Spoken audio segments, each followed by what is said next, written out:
Hello everyone, এসে পড়েছি আর একটা নতুন ভিডিও নিয়ে। তবে এই ভিডিওগুলো কিছুদিন পুরনো, কারণ আপলোড তো করিনি, তবে ভিডিও কিন্তু করার একটা অভ্যেস হয়ে গেছিলো। তো যেই টুকটাক কাজগুলো করতাম সেগুলো ছোট ছোট করে ভিডিও করে রেখেছি, কিন্তু এই ভিডিও আপলোড দেওয়ার পজিটিভ ভাইবটা চলে গেছিলো। তবে দুদিন ধরে মনে হচ্ছে না, যে জিনিসটা করছি একটু করতে ভালো লাগছে, তো সেগুলোকে আবার স্টার্ট করি। আর মোবাইলে ভিডিওগুলো থেকে থেকে অনেকটা মেমরি ফুলও হয়ে গেছে, তাই ভাবলাম যে ছোট ছোট করে একটা একটা ভিডিও আপলোড দিই। আপনাদের কেমন লাগে ভিডিওগুলো সেগুলো কিন্তু অবশ্যই জানাবেন। তবে চলুন শুরু করি আজকের আরেকটা ভিডিও। এই ভিডিওটা না কিছুদিন আগে করে রাখা। সেদিন আমরা গেছিলাম ইস্কন মন্দির। তো ইস্কনে গেছিলাম, সেখানে তো সন্ধ্যের সময় গেছিলাম। তো সেদিন আমাদের ছিল ভেজ। তো সকালে উঠে আমি একটু চা খেয়ে বাচ্চাদের স্কুল পাঠিয়ে কিছু আগের দিন একটু মুগ ডাল ভিজিয়ে রেখেছিলাম। সেই মুগ ডালটা দিয়ে বানিয়েছিলাম মুগ ডালের সন্দেশ। চাইলে এটা মুগ ডালের হালুয়াও বলা যায়। আর কখনো কখনো খুব মিষ্টি খাওয়ার ক্রেভিংস হয়, তখন বাড়িতে কিছু নিজের হাতে বানিয়ে রাখা জিনিস থাকলে খেতেও ভালো। সব সময় সেই বাজার দোকানের কেনা জিনিসগুলো না খাওয়াই ভালো। তাই ভাবলাম আজকে একটু একটা আইটেম যে কোনো কিছু বানিয়ে রাখি। তো এই জিনিসটা বানিয়ে কয়েকদিন ফ্রিজেও রাখা যায়, মোটামুটি 3-4 দিন চলে যায়। তবে তার বেশি না রাখাটাই ভালো, যেহেতু ঘি দিয়ে বানানো হয়, আর ঘিয়ের জিনিস খুব একটা বেশি দিন না রেখে খাওয়াটাই ভালো। তো এই সন্দেশগুলো বানিয়ে রাখলে না বাচ্চাদের টিফিন দিতেও প্রচণ্ড ভালো হয়। তো আগের দিন আমি এভাবে কিছু মুগ ডাল ভিজিয়ে রেখেছিলাম। তো পরের দিন সকালবেলা সেইভাবেই যেমন করে দেখালাম, মুগ ডাল ভিজিয়ে রাখলে যেমন হয়, তো সেইভাবে এটাকে ভিজিয়ে রেখে সকালবেলা এটাকে পেস্ট করতে হবে। তবে পেস্টটা না খুব মিহি না, হালকা একটু যেন ওটার মধ্যে দানা ভাবটা থেকে যায়, সেভাবেই পেস্টটা করতে হবে। দেখলেই বুঝতে পারবেন ভিডিওতে যে কতটা দানা রয়েছে। সম্পূর্ণ মুগ ডালকে পেস্ট করার পর একটা কড়াতে ঘি গরম করে নিতে হবে। তবে ঘির পরিমাণটা একটু বেশি লাগছে এটাতে।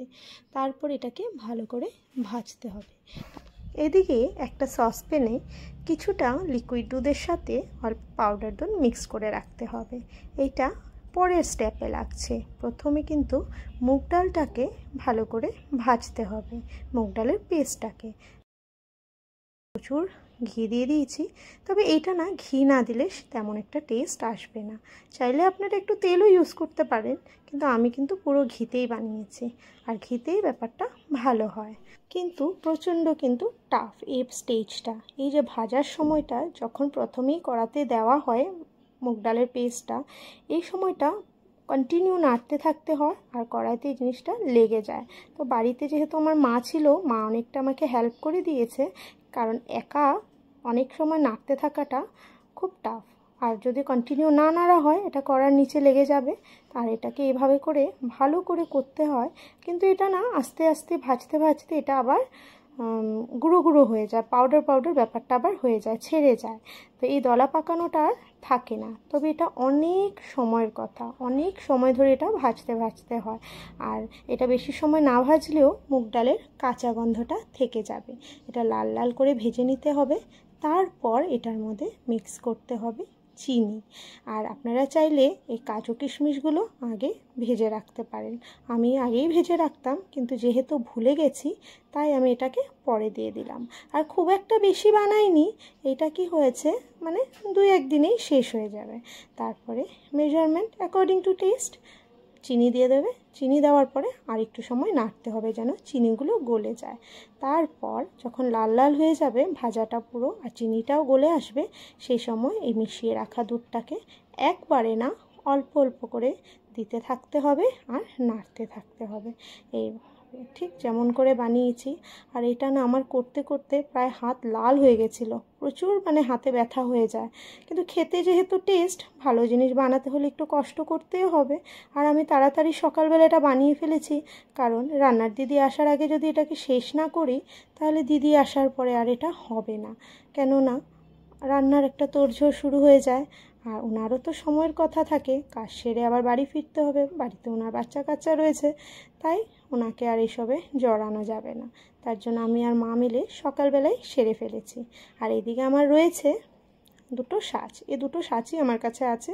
এই দুটো সাজেই ভালো করে বসিয়ে সন্দেশের মতো করেছি। আপনারা চাইলে এইভাবে এমনিতেও বাটি স্পুন নিয়েও খেতে পারেন, আবার চাইলে এটাকে এইভাবে সাঁচে দিয়েও খেতে পারেন, আবার চাইলে এটাকে করেও রেখে দেওয়া যায়। এই মুগ ডালের এটা মানে অনেক রকমভাবে এটাকে আকার দিয়ে খাওয়া যায়, প্রচুর টেস্টি খাবার। তবে সেটা বানিয়ে রেখে না, সেদিন বিকেলবেলা গেছিলাম আমরা স্কন মন্দির। স্কনে গিয়ে যে কি মনটা ভালো লেগেছে, সারাটা বিকেল যেন মন জুড়িয়ে যায়। আপনাদের ভিডিওটা কেমন লেগেছে সেটা কিন্তু অবশ্যই জানাবেন, আর এইভাবে একবার বানিয়ে খেয়ে দেখবেন। জিনিসটা খুব হেলদিও আর বাচ্চাদের জন্য খুব উপকারী। আর আমার চ্যানেলটাকে কিন্তু সাবস্ক্রাইব করতে ভুলবেন না।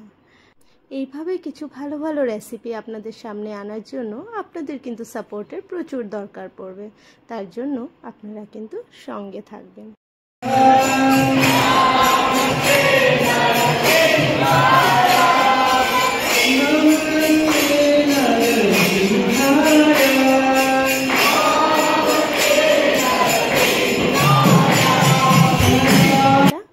স্কন মন্দিরের আপনাদের সামনে নিয়ে আসলাম। তবে আজকের ভিডিও এই পর্যন্তই, আসবো আবার নেক্সট ভিডিও নিয়ে। Till then tata.